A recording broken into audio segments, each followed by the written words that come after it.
Good afternoon, LEC community. I'm Edgar Palacios, the founder of the Latinx Education Collaborative, and I'm here today with our special guest, Rossana Serres. No Serres. Will you pronounce the name? Tu apellido? Serres. Serres, yeah, ¿verdad? Yes. A mí algunas veces se me pone difícil la doble R, porque trato de decir Serres, pero no Serres porque otro diferente tipo de palabras. Así que, anyways, thank you so much for joining us today. Thank you. Thank you for having me today. Well, I'm excited to talk to you a little bit about what you do. We've met a couple, I would say about a year or 2 years ago. And so I've been fascinated with the work that you're doing and your spirit and your energy and your passion for education. So I can't wait to share that with the rest of the world. So why don't you tell us a little bit about yourself? Tell us a little bit about your life journey. Okay. All right. I'm Rossana Serres. I'm from Venezuela. Venezuela, no Minnesota. Venezuela. And then I came to United States 17 years ago. I was a kindergarten teacher back in my country. I teach for around, I want to say 5 years. And my degree is in early education. And as soon as I arrived to United States, I, tried to do the best to keep my family. For that time, I came with my first child, Daniel, and it has been like long journey to get back to the field in education. And I start around, I can say maybe 8 or 10 years ago in independent school district, and then I jumped to KCPS, and then I enjoy working with Guadalupe Center. And then I jumped back, and now I'm working as a parent educator. We start at 0, and I'm the parent educator for Scuola Vita, Nuova. Well, I'm glad that you've had multiple experiences here in Kansas City. So I'm going to tap into that in a little bit, but I want to actually understand a little bit about your journey to Kansas City. So you're from Venezuela. My parents are from Nicaragua, and so they have an immigration story. I'd love for you to share a little bit about your own personal journey here. I really came to United States because the political situation in my country, during that time, I can tell you like 20 years ago, we already experienced how is living under socialist government.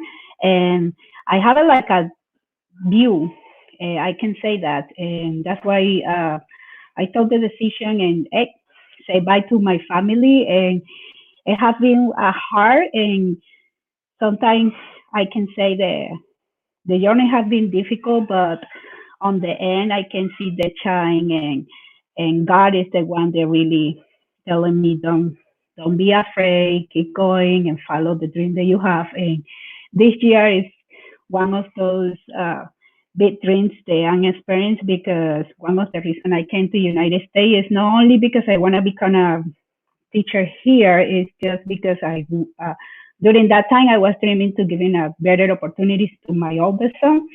And this year he's graduating, hopefully. And it has been like a long journey. That's what I'm saying. A long journey, learning the language, learning the system, jumping from one job to another job, getting experience and knowing a lot of people around the education field. And I feel very proud and thankful for all the teachers I have the opportunity to be working with. And I'm still in touch with some of them. I appreciate you sharing your journey and talking about that experience, because I think oftentimes those conversations aren't elevated to the forefront, and those experiences aren't really thought about in this way. And so I appreciate you being vulnerable and sharing a little bit with us on that. I'd love to understand a little bit about, so now you have a son. What's his name? Daniel Serres. So how is the current moment that we're experiencing with COVID-19? How is that impacting you as a parent? How is that like shifting the dream a little bit, if any, in any way? Well, in the beginning, it was a little frustrating, of course, because as a parent and as a mom, I was a single mom for many years. I was dreaming to see my first child graduating and walking on the stage, and I was so happy. As soon 2020 started, I remember back in January, I was like, okay, I'm gonna be very proud of my son, and I'm gonna be celebrating and everything. And then COVID-19 changed everything. And but for me, I think we need reflecting. I believe that we all need this.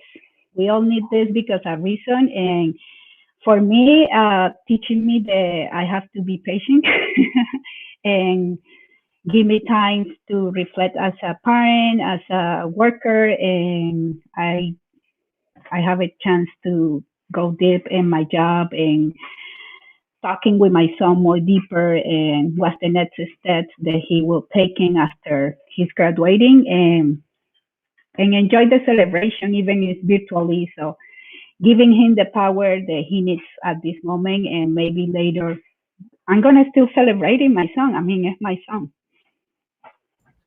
Absolutely, and I appreciate your commitment and sharing that as well, because I think about parents during this time, and particularly those that have seniors, and you know, unfortunately for seniors, they're not going to have the experience that they deserve at the moment. And so, thanks for sharing. I'm really curious. So you've been in different systems, and from your perspective, you know, what are some of the things that are different in the American educational system than from Venezuela? You know, what are you? Oh, Yeah, I'd love to learn about a little bit about that contrast. super different, super different in many ways. Um, well, for me, first of all, is the language is a huge barrier that I can feel from the beginning, but that not stop me. Like even I remember back in when I was an independent as a teacher assistant. Sometimes I know how the words to explain to the teacher what I want or what she needs, and we communicate very well using signals. You know, she was guiding to me the sentence, the IDU to complete this, and that's how I learned. Like I never went to school to learn English as my second language. I believe like being around people that speak in the language, be watching news, TV, reading, is it have been my my college or the experience of education learning the second language. And the difference between the education here, I feel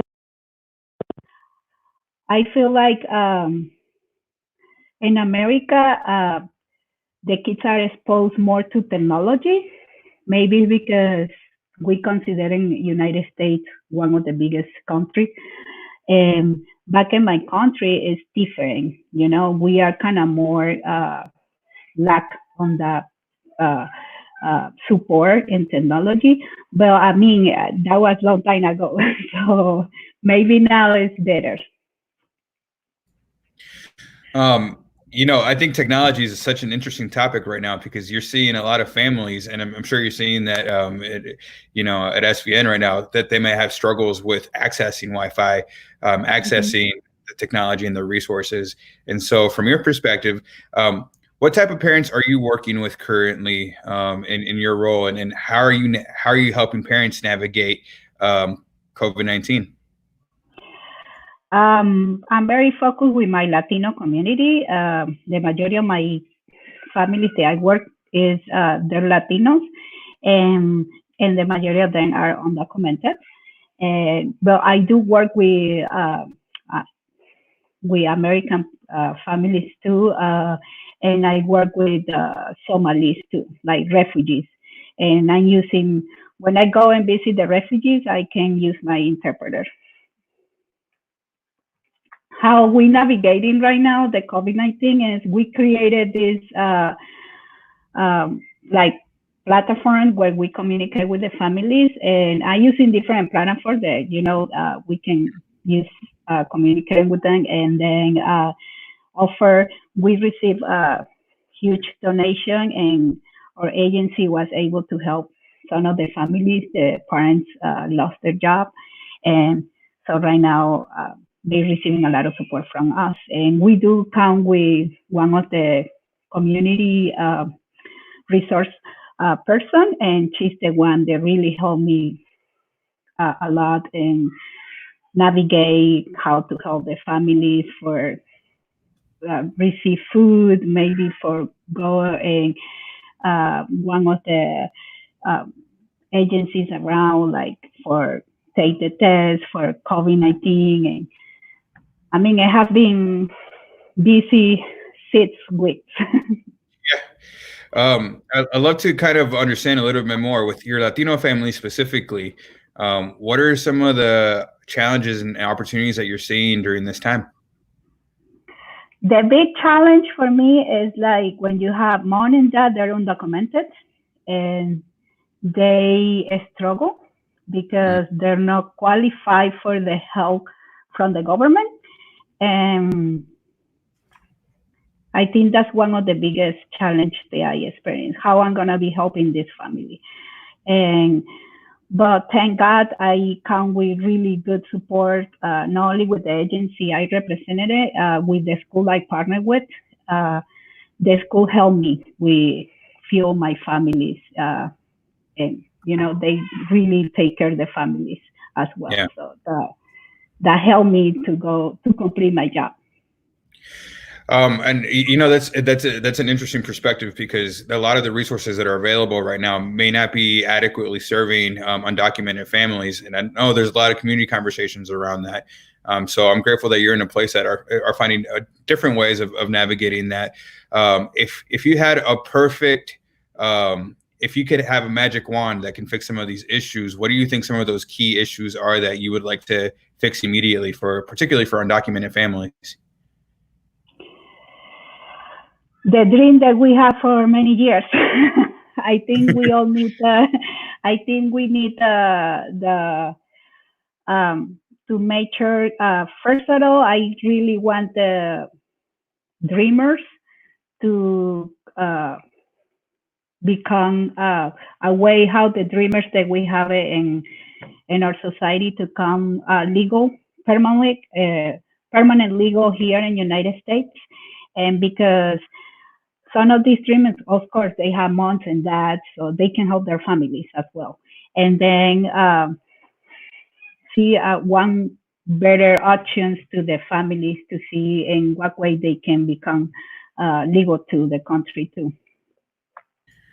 Yeah, and I appreciate you calling that out, because I actually there's an article recently around 20,000 educators in this country belong to the DACA community. And so if there's no action taken, or there's no measurable steps to make sure that there's some that they have the appropriate papers that they need in order to be legitimized. I hate using that word, but it's really interesting to see like the huge impact that would create just in the education world immediately if that doesn't work out in favor of the DACA community. And so I appreciate you calling that attention to that. And, I can only imagine as how difficult it must be to see immigrants in our community trying to support our community, trying to work every day, doing these things that are incredibly important, and still be treated so unequitably, unfairly in our community. So thanks for bringing voice to that. What are some of the fun things that you've been doing though during this time? Like what kind of innovation, what kind of ideas are you creating during this moment? Well, I think one of the biggest challenge for me was usually the first thing I do with my families, I offer to them a screening, and it has been a huge challenge how to run a screening with the families using another screen by me and asking questions, because basically when I go and visit the families, I need to see like what their child is doing, to giving them a better option or giving some advice about their child developmental. I think that's one of the biggest challenge. And about fun things, I have been reading books. I have been looking for a way how I can increase my knowledge and education and see a new path in my career as a parent educator.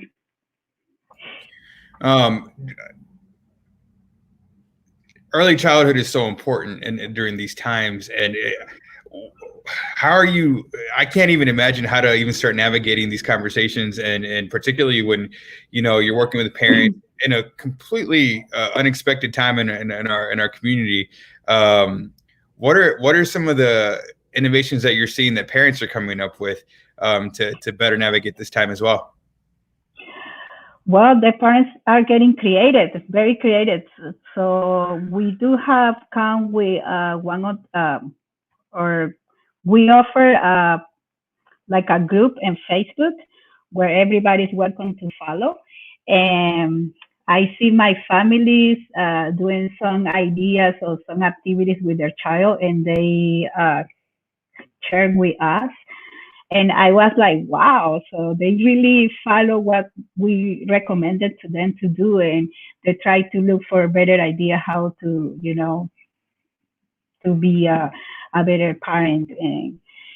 And that's something that we always say to them. As a parent, you are the first teacher of your child. And then it's when you make sure that your child is ready when he starts kindergarten. What are some tips that you're giving parents right now? Patient. Patient, and of course, if you during this time we take care of families too, not only like driving them to a place where they maybe go and pick up some food, or maybe where if they're sick, where are the places where they need to go. We are recommending mental health to our families. As a mom, I really appreciate the role as that my moms are doing right now, because nobody was ready for this, and jumping to cover many roles, and it's difficult. But I think the more important thing that I say to them is this gonna be end soon. Enjoy the kids right now.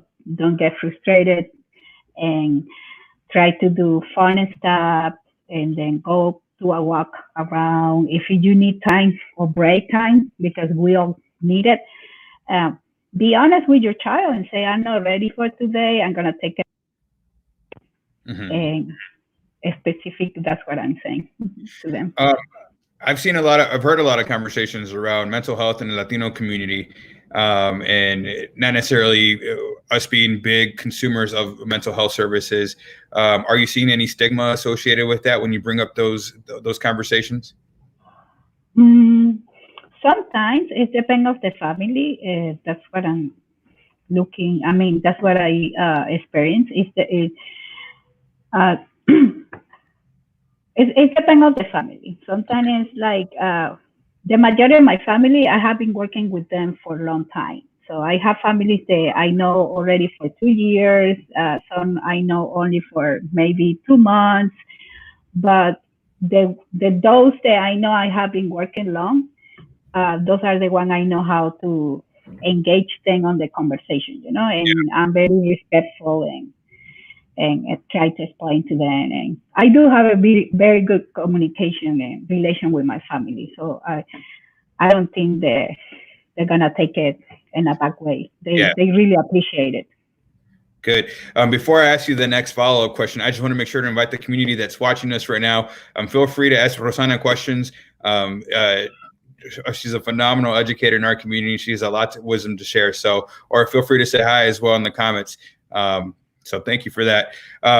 So let me ask you a little bit more about how there's a lot of conversations around also parent engagement. And so I'm sure you're familiar that a lot of people are really interested in how to connect, particularly with Latino families and Latino parents. What's some of your advice for administrators and other educators that may not have those experiences in terms of connecting with the Latino community? I think as a person representative, the one to engage another the community, it's very important to speak on the language. You know what I mean? To have somebody that can help them interpret, be an interpreter and talking with the families and make sure the families are receiving the information, the proper information they need, and it's very important.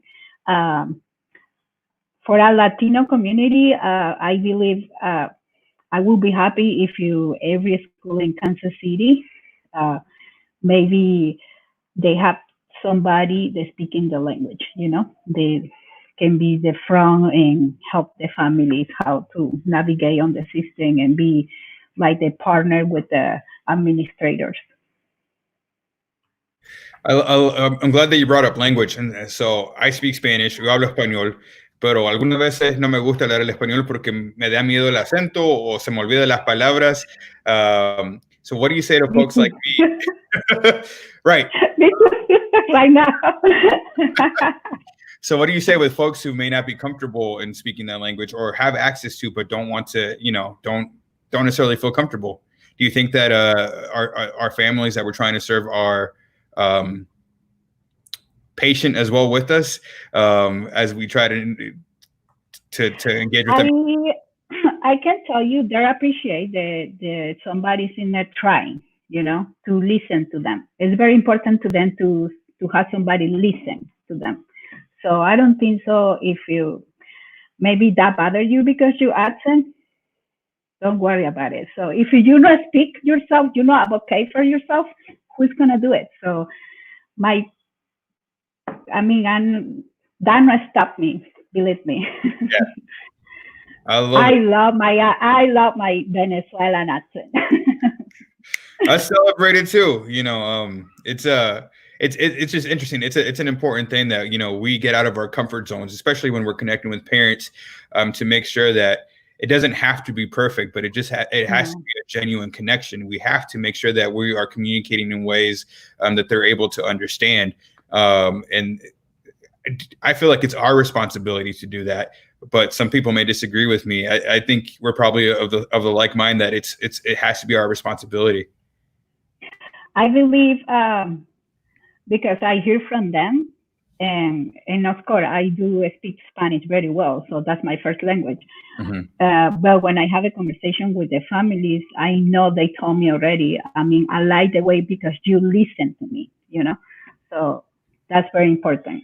They have somebody in front of them that listen to them and try to help them to navigate or walk through on the system.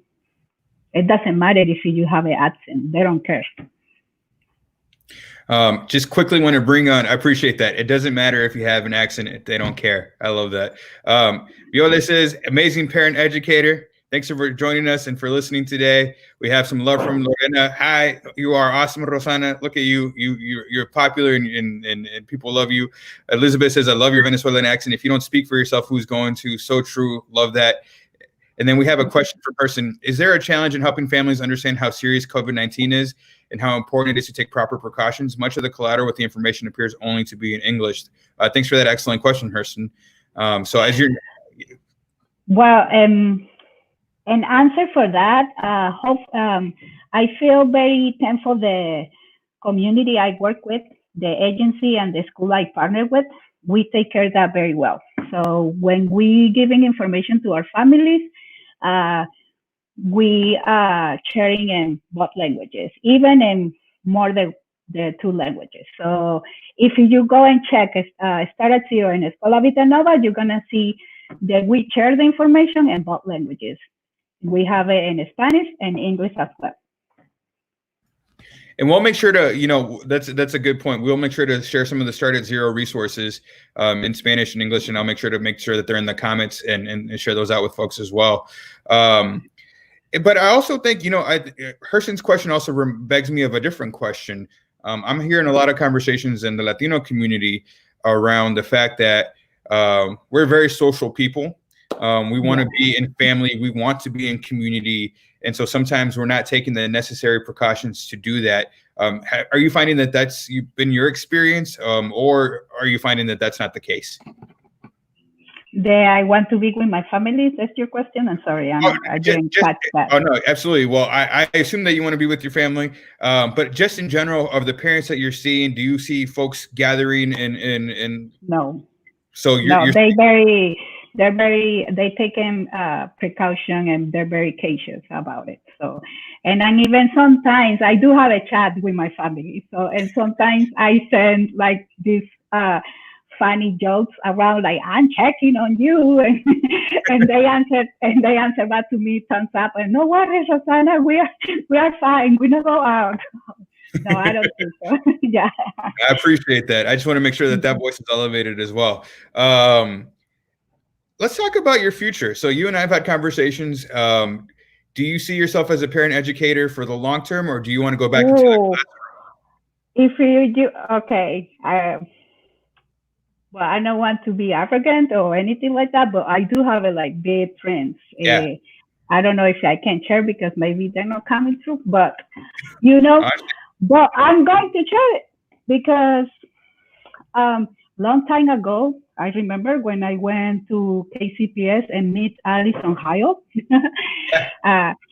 So maybe she's watching me, or maybe no, I don't know. So I remember when I walked to KCPS school district, I saw the pictures of the member of the board, and I envisioned myself in that role.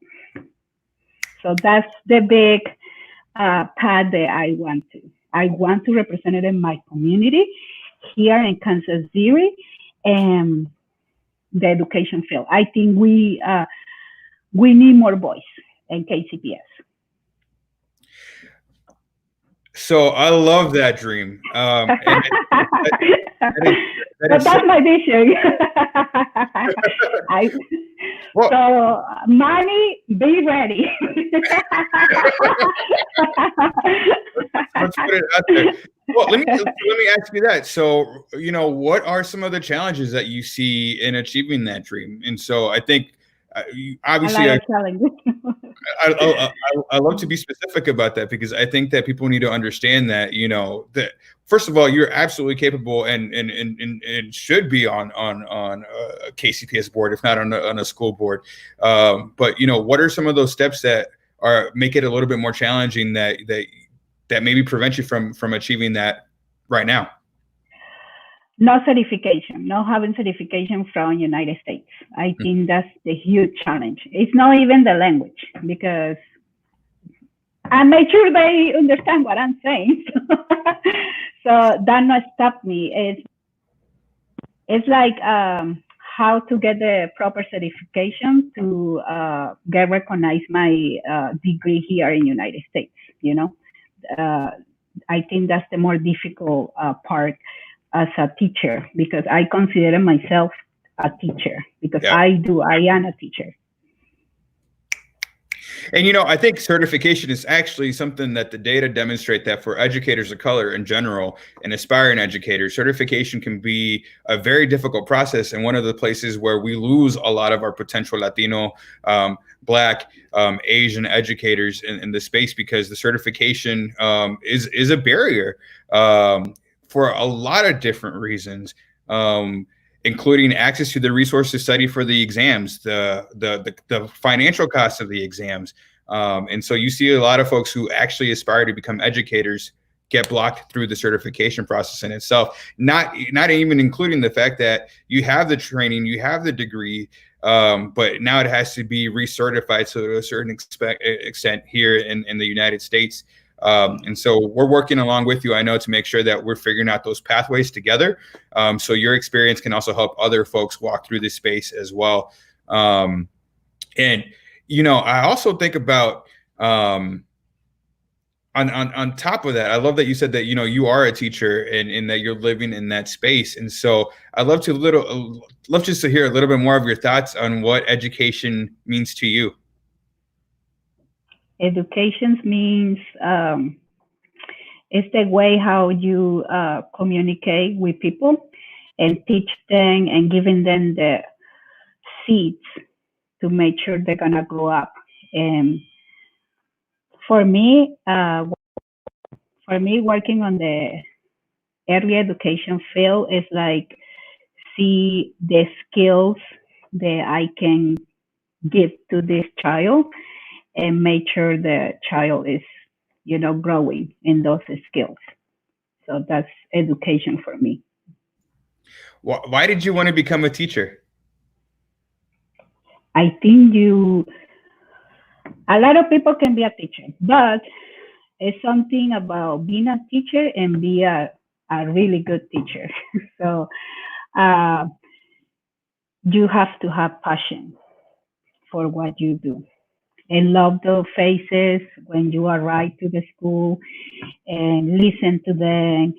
And some of the kids, uh, I can tell you, sometimes they go bed without food, and when they go to the school, they considering the teachers become like the second mom they have, and I think it's a bond between a teacher and the child. So I don't know.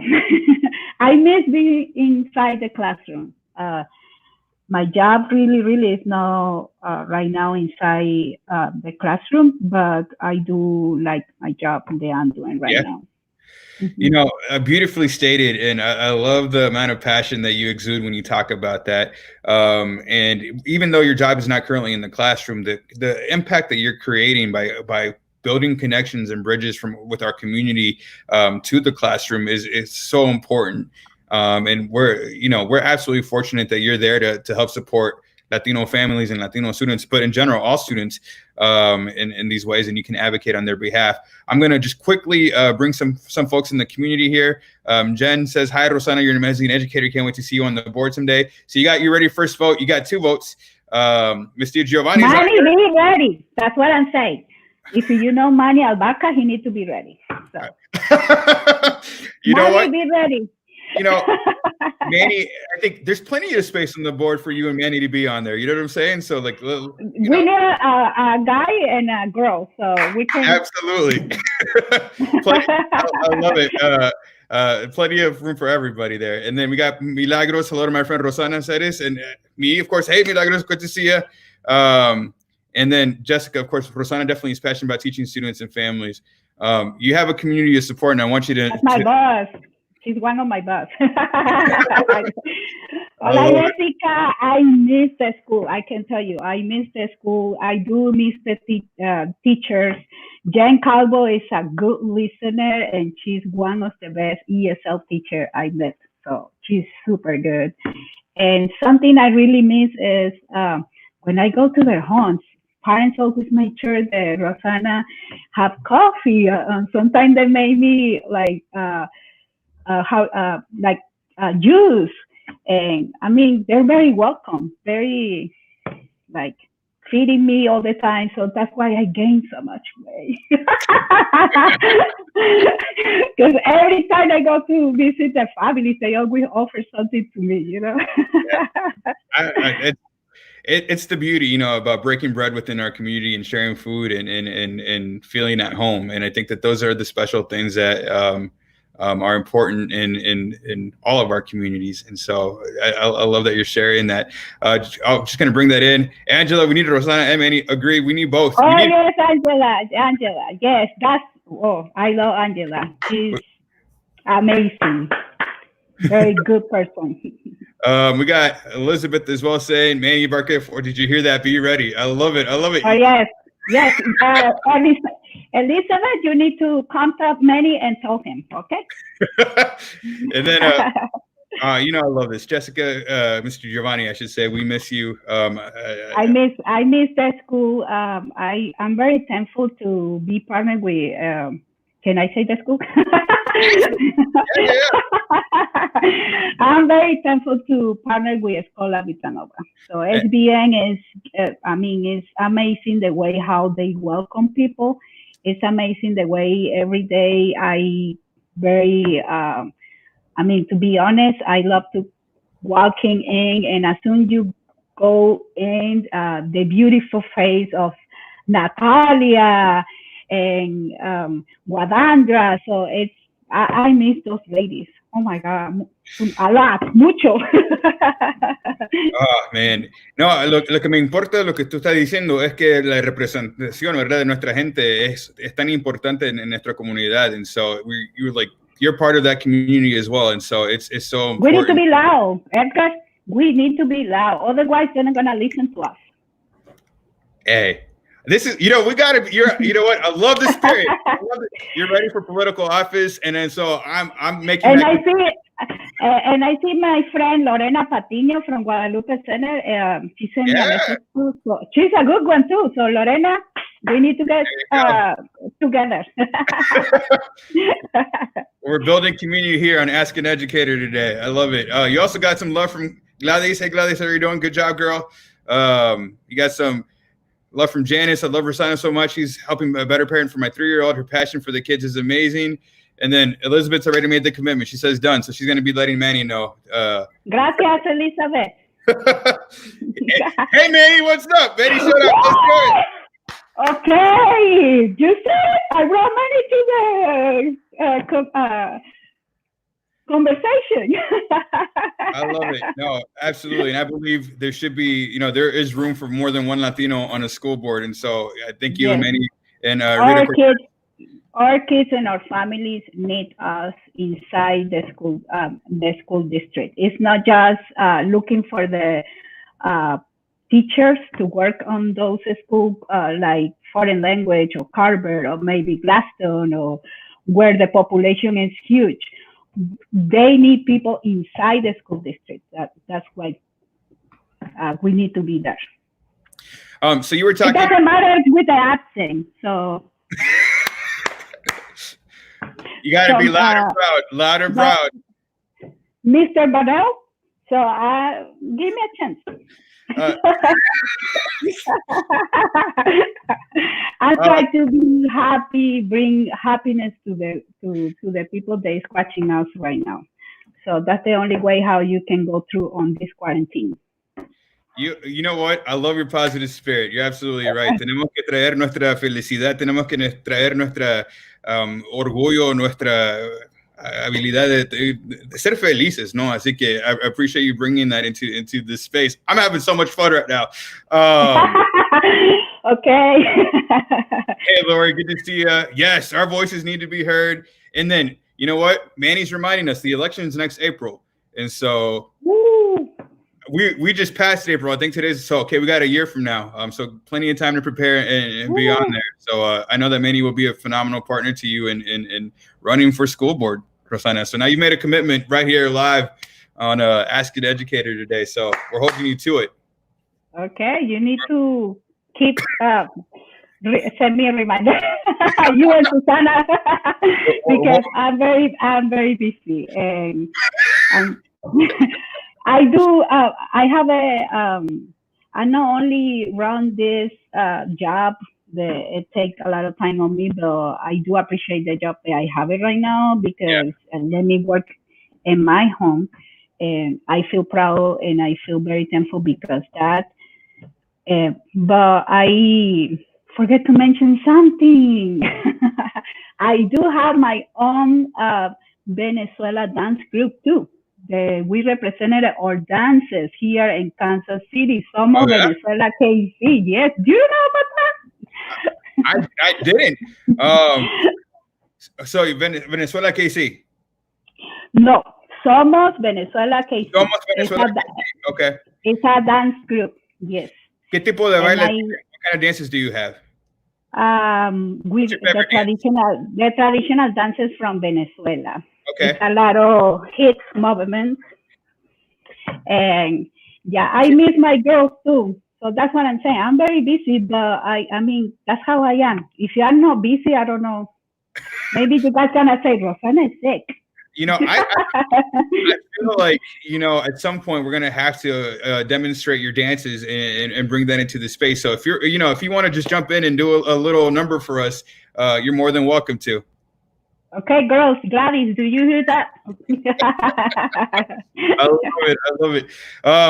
So again, I invite the community who's joining us.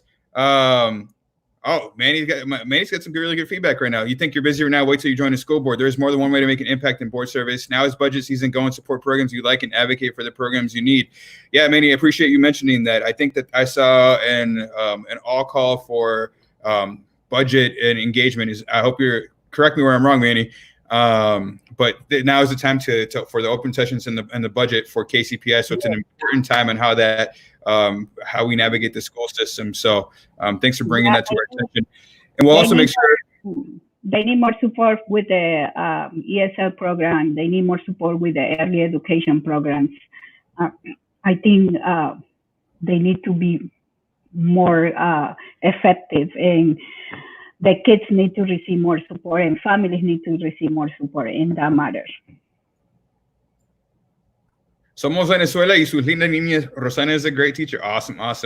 And yeah, and thanks, Manny. Thanks for posting. So May 13th at 6:30, I believe that's the next budget hearing. And I assuming that it's going to be, we'll post the link to it on this conversation as well, so folks can get engaged and involved, because that is Manny's absolutely right. There are multiple ways to get involved and engage in this community when it comes to education, and that's one of the many ways.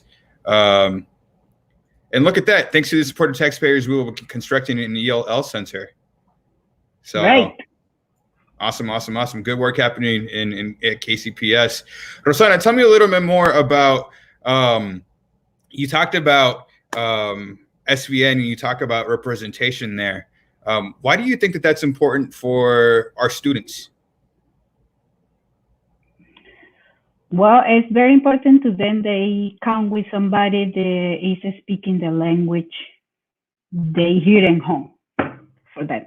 So I'm not a teacher in SVM, but it's nice for me when I'm walking on the hallways and the teachers recognize me and they even say my name. Hola, Miss Rossana. Hola, Miss Rossana. And it is very nice. Even they're refugees. I have a lot of kids that they're Somali and they say my name very like clear. I mean, that it's like, oh wow, they know me. Yeah, I think representation for them it's good for them to have somebody that speaks the language, you know, and they feel like supported. I'm going to ask you a little bit more about your experience with Somali students. What do you think what are some of the challenges that you're seeing in the Somali community right now? And how are they similar and how are they different than Latino immigrants? Well, I think the huge challenge is the language, you know, more the Latino community. And teach them how to use technology sometimes, maybe. But they very welcome and they're cute learners. Like they can learn very quick. Like I can tell you that they're very intelligent people, very smart people. And I think what they need is like teach them how to navigate on the system and the resources, how to use it, you know. And that's something that I hear every time I go to their homes. It's something they share with me. And the way they're very open and welcome. I mean, that's that. I don't say the Latino is not open. My Latino community is very welcome as well. But I think because the language, the cultures are very different, I believe my Latino community is a little bit more open. The Somali are more close-minded, I can tell you that. But they're very, very good people. They're very smart, and they learn very quick. That's something they are like, wow, I'm surprised. I'm going to say, Manny, appreciate you posting it on the site. So that's where you can get engaged with the budget conversations that are happening in KCPS. Appreciate you doing that. Technology, you say. Yeah, technology is a big conversation with every educator that we've had on, and navigating those experiences. So let me ask you this: like, what kind of technology are you using to better navigate and to better communicate with your parents? No, I'm not only using computer. I use my smartphone as well. It's my best friend right now, and teaching the parents the way how we're gonna continue communicating using different platforms. We have been able to jump using Zoom. We have been able to jump using Messenger, FaceTime, WhatsApp. I mean, different platforms. That way they feel like we're still connected, you know? And appreciate you sharing that. I think that that's something that's been very consistent. WhatsApp keeps coming up as one of those best practices or apps to best communicate with the families. I also, you talked about listening earlier in the conversation and how important it was to listen and to have an open ear. Why do you think that's so important? Why is that such a great communication tool? Because that way you not only showing respect to them, you showing to them that you want to help them, and you showing to them that you are there to, to help them, like I said. So for me, that's why you need to be a good listener, because that way you're gonna know what they need, what the resources you need to look for to bring over to them and helping them later on. That's why it's very important to listen to them. Yeah, I think it's so important that we take the time to just really receive that message and understand that listening is a key component to all these conversations. I think it's you're absolutely right around. We may not know the language and we may not know certain things, but even just resorting to basic skill sets like listening, having an open ear, being willing to get uncomfortable, finding the resources and going above and beyond to make sure that you're connecting with the families. I think that that's so important.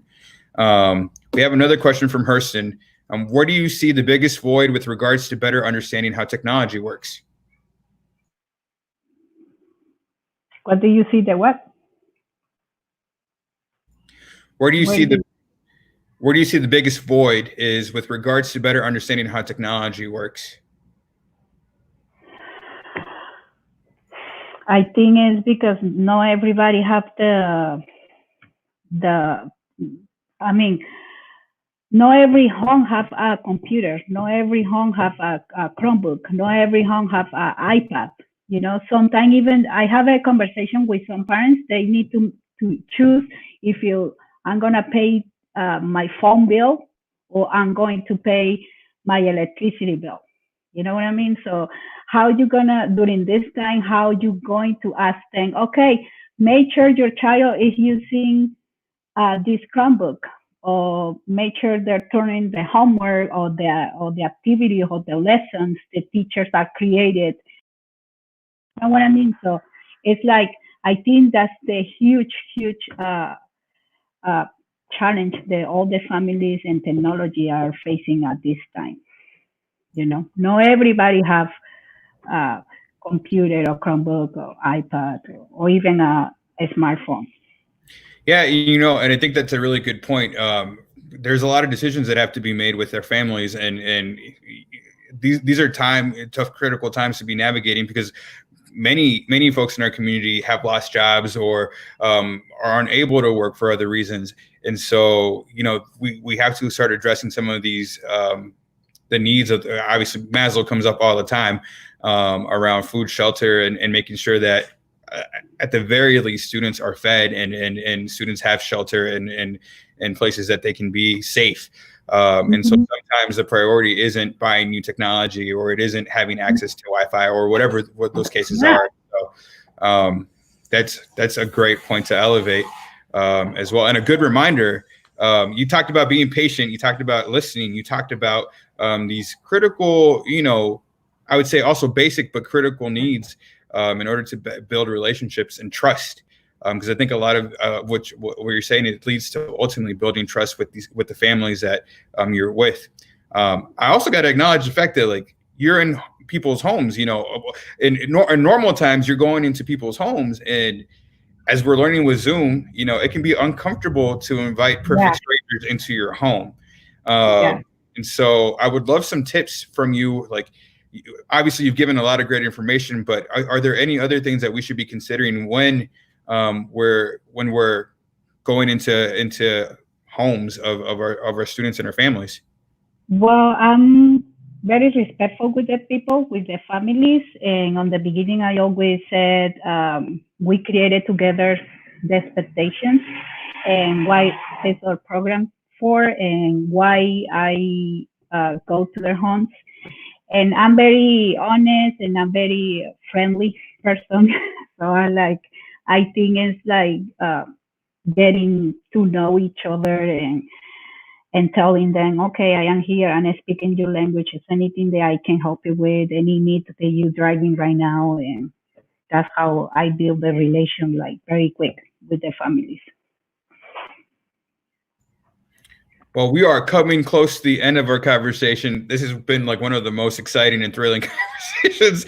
I love the energy in this space. Are there any messages or any words of wisdom that we may not have covered that you want to make sure that our community hears? To continue growing, no matter what. I was undocumented for many years. I thankfully, I believe that I complete a lot of jobs in different fields, and I do appreciate the experience. I took from different jobs that I have it, and right now as an educator, continue growing in knowledge and giving the knowledge to the community and especially to the kids. That's what I really want to. Well, I appreciate that, and I so appreciate your time and your willingness to be with us in community today. I just want to send out a quick message if you're listening. We are doing LEC virtual grants, micro grants of $25 for Latinx educators, and so if you know of somebody that's interested in that, we'll be posting that information here shortly. Rossana, I think you were a beneficiary of that. Is that correct? Thank you. What? I think you benefited from one of our micro grants. Is that correct? Yes, thank you, because you guys give me this and I was able to buy some books and send them to my family, so I appreciate that. And so we want to make sure that we're supporting our community in that way. So if anybody else has any needs or just feel free to connect with me, or we'll make sure to put that link on there. Well, Rossana, thank you so much for our conversation today. I hope you truly enjoyed it as much as I did.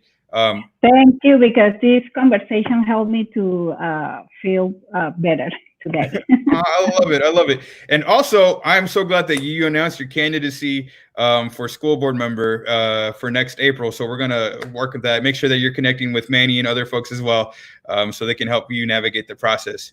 Thank you so much. I'm looking forward to that. So thank you so much, community, for joining us today. Rossana, thank you so much. I hope you enjoy the rest of your day. Okay, you too. Thank you. Bye-bye, people.